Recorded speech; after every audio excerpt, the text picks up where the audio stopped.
Hi, I'm Dee, and this is Healthy and Whole to the Core, focusing on the 7 core areas of health. Today we're going to be talking about resiliency and spirituality. But if you think, oh, I'm not spiritual, I don't want to hear this, hang on, we got some tips for you too. A couple of disclaimers. I'm a nurse. Basically, I'm just someone that's been trying to get healthy for the past 20 years, and I just wanted to share my journey with you. So my disclaimer is I'm not a doctor. Anything to do with medications, nutrition, health, exercise, anything like that, consult your doctor, your pharmacist, or your healthcare provider. Next, I do not promote any, any person, website, product, anything like that. If I do mention stuff, it's just because it's been helpful to me. So today we're going to talk about resiliency and spirituality. Why does that matter? Because you, that's me, you are a whole person. All of these things affect our health. Our environment, our spirituality, our resiliency, sleep, nutrition, movement, and relationships. And if I'm not feeling well, then that affects my relationships. So I just want to feel well so I can help others feel well and then get along with everyone and all of these things. So today I've got lots and lots of facts, and I like to read them so that I get my facts straight. I also have tips, so stay tuned for some tips. Today we're going to be talking about resiliency and stress. Stress is basically what makes us sick. Fact: a persistent, sustained stress response can lower our immunity. Fact: putting us at risk for chronic illnesses. Would you like to guess what they are? Obesity, heart disease, high blood pressure, diabetes, insomnia, anxiety, and the list goes on and on. It's hard to measure how resiliency works. It may be a little bit easier to describe it. So, another fact. I'm just going to read you a definition. Resiliency can be conceptualized as one's ability to positively adapt to stress, trauma, and illness, or adversity. So basically, overcoming stuff. Webster says it's the capacity to recover quickly from difficulties. Basically, you're tough. So I know this is bad, but it's going to get better, or it's only going to last for a while. That's kind of resilient. The opposite of resilience is, oh gosh, ho-hum, this is never going to get better. Basically, it's like learned hopelessness. You kind of get stuck there. So, how do we build resilience? Tip. Just a few tips on building resilience. For one, take care of yourself. Remember, eat well, exercise, get a lot of rest. 2, make quality connections with people.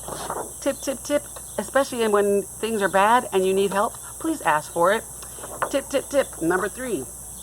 Accept that change is going to happen and know that, like I said, this too shall pass. Look for opportunities to grow, especially if something bad happens or if you make a mistake. That's how you be resilient. You learn from that stuff and keep on going. Keep things in perspective. It's not that bad. It's just this bad. Don't blow everything out of proportion. That will really make you really full of stress, and that's what makes us sick. So, fact. Oh yeah. Fact. I like to read them to keep my facts straight. The benefits of relaxation response include a quiet mind, less negative emotions, and more positive emotions. So, what is a relaxation response? Well, got lots of those. Tip. Relaxation responses include non-judging receptiveness and awareness. What does that mean? Think about meditation. Think about prayer. Think about saying something over and over again. Oh, I feel great. It's going to be a great day. This is awesome. I feel great. It's going to be a great day. This is awesome. Or, oh God, please help me. One or the other, it's still a positive thing that can help you feel better. The relaxation response counters the harmful effects of stress. And remember, stress makes us sick. So, how about this? Fact.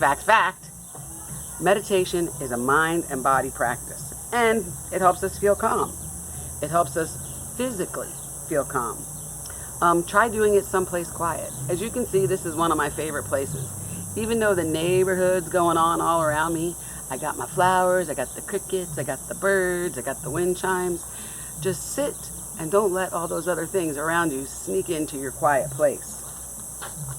Mind and body practices focus on the interaction in our brain. Somehow that works to relieve our stress. And when we relieve our stress, we don't get as sick. It also helps build our immune system when we're not so stressed. So, tip, man, this could be more than 5 tips, 5 facts in 5 minutes, but we'll hurry through this. spirituality is different for everyone. So, let's just think of a few questions, especially for those of you that are like, I'm not into this spirituality stuff. What matters? What's important? What do you think your purpose is? If you believe in anything, why? So just think of some of those things. What's your center? Now, here's a fact. Got to go on with a couple more facts. There is considerable evidence for the effectiveness of mind-body interventions improving physical and mental health. Tai Chi, yoga, prayer. How about a gratitude journal? Sit here in this chair every day at the same time and think of 3 things that I'm grateful for. Believe it or not, that makes a lot of us just feel better.